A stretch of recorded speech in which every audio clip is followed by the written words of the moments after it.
All right, so today's video isn't going to be a project. We are going to actually talk about something that I use a lot to make projects, and that is paints. I have kind of a rule, and that is when I love to answer you guys' questions. Whenever anybody asks a question, I really do try to get back to you as soon as possible. Sometimes I miss though, or I completely forget. And I love to answer those questions, but there's one thing I have figured out over the years, and that is if one or two people's asking a question, there's probably a handful of people wondering the same thing. But when I start getting the same questions over and over and over, that tells me there's a lot of people that are wanting to know the information, because for every person that asks a question, I always figure there's a bunch more people either were too shy to ask, didn't know what to ask or how to ask it, or for whatever reason didn't ask and are just sitting there wondering. So today we're going to talk about paint because I get so many questions. So let me set up and we'll talk about the first one.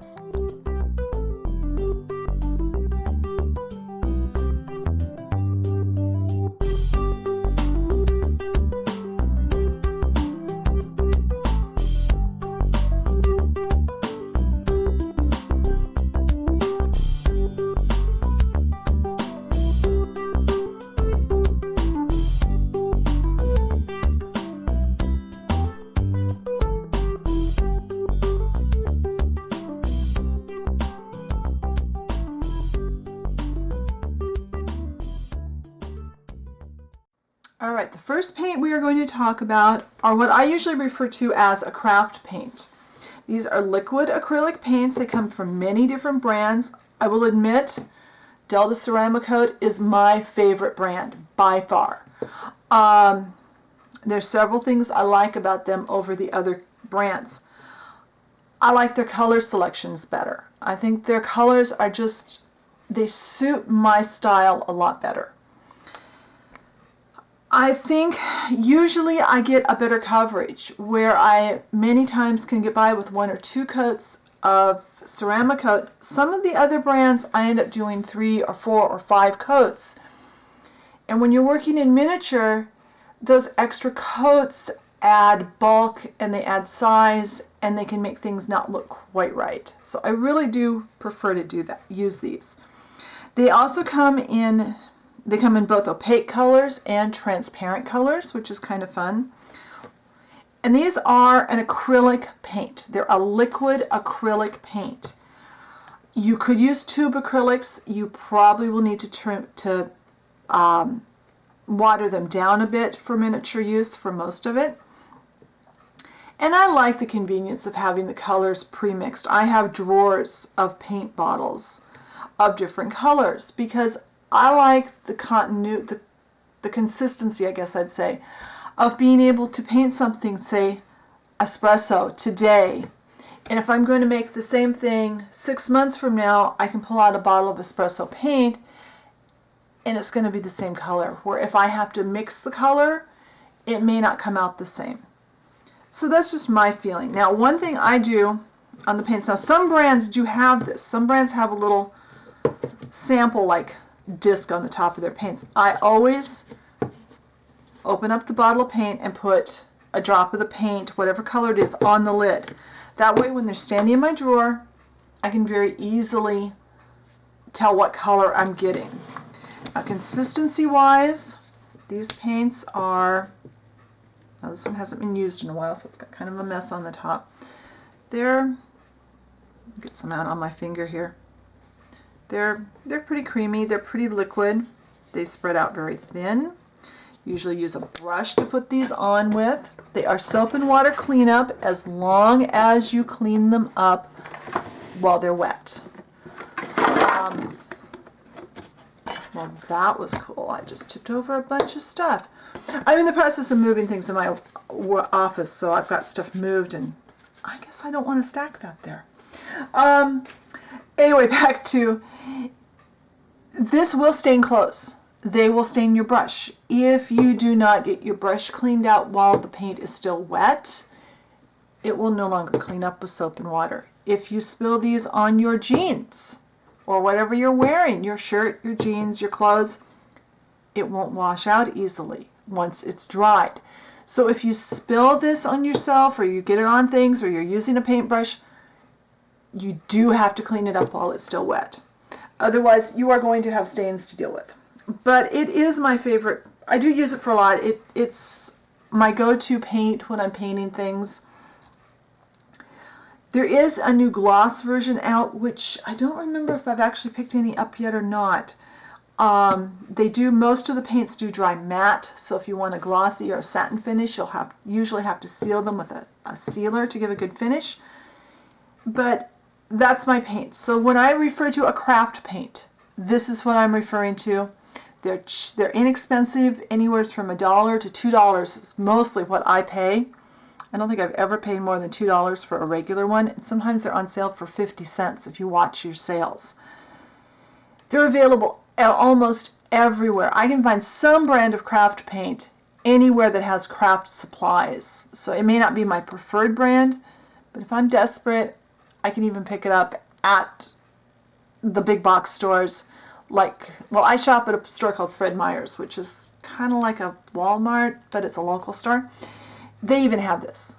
So you can get this anywhere. You can get craft paint just about anywhere in the US, and it's easy to get, it's cheap, and it comes in hundreds, if not thousands, of colors. So that's our first paint. Let me clean up this, and I'll come back and talk about the next paint. I'm just going to touch on quickly because I actually have an entire video on glass stain paint.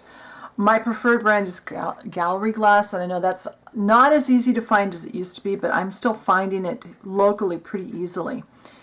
This is a glass stain paint. It's designed to use either on plastic to make little faux stained glass, or actually on glass to make it look like stained glass. It dries clear. Most of them dry clear with color. I use this color. This is amber. And one thing to be aware of, okay, this looks very light. Oops, just got it all over myself. When it comes out of the tube. This is some that I put on here a little while ago. I dried it with my heat tool. And it dries much darker when it's dry. So this stuff does get much darker. It's also soap and water cleanup while it's wet.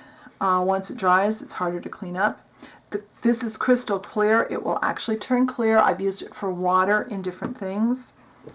Like I said, I dried with my heat gun, so you may see some bubbling here, which is a technique I've been playing with. I'm going to show you some stuff with that later.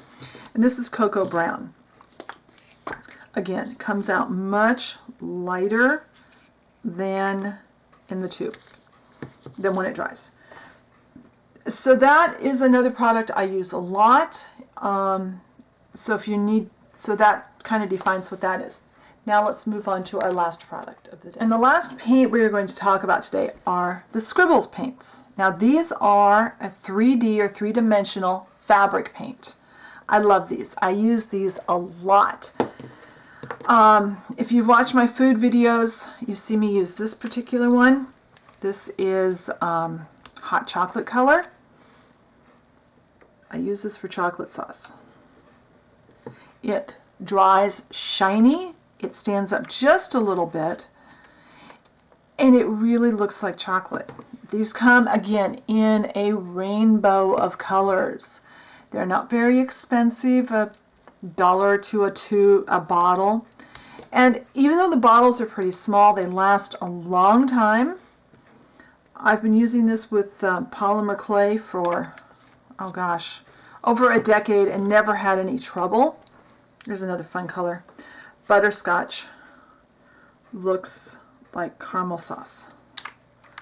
I use them on cakes for decorative icing. I use them I have one I use for cheese sauce. I use them on my this one's got a plug in the top. I use them on my Eggs Benedict for the sauce on there. And I love the fact that I don't have to go back and put anything to make them shiny. They are shiny. And this purple one is kind of cool. They come in shiny. They also come in glitter colors, which make fun effects for different things. But those are the fabric paints. They're 3D paints. They stand up a little, not a lot. So that's the paints that I like to use with my miniatures of all kinds. Polymer, food, wood, paper, crafting. I use these a lot. All 3 of these products. So I hope this helped you. Come back again and see what we do next time. Be sure and check us on Facebook and check the blog post. And I'll talk to you later. I thought I would show you just a little something here. I decided, you noticed when I was doing the video part of the video that this yellow was plugged up. All you have to do, and I used a paper towel to help me pull this out, and then just get something, probably get a toothpick out of my drawer. There's probably just a little bit of paint caught up here. Just work it out. Yeah, see, there's our dried up part of our paint. And this too is soap and water cleanup as long as it's wet.